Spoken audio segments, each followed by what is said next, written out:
ፌብሩዋሪ 21 2006 ለማድሪድ የተሰጡት ግምቶች ጣሪያ ነክቷል። ለምን አይነኩ?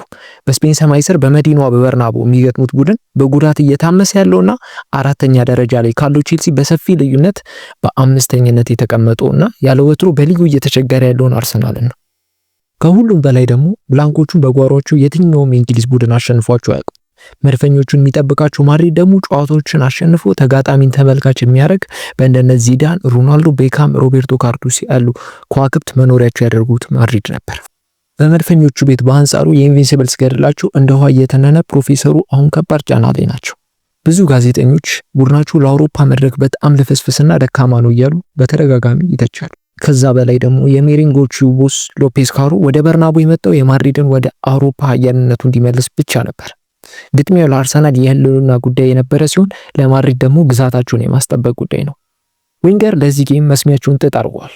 ቆፍጠን ያለና የጋላክቲኮቹን ስስ ብልት የሚያጋለጥ ታክቲካዊ ቀመር ይዞ ተገኝቷል። አርሰን ይዞት የገቡት ስልት የዘመኑ ታክቲካል ፐርፌክሽን ነበር።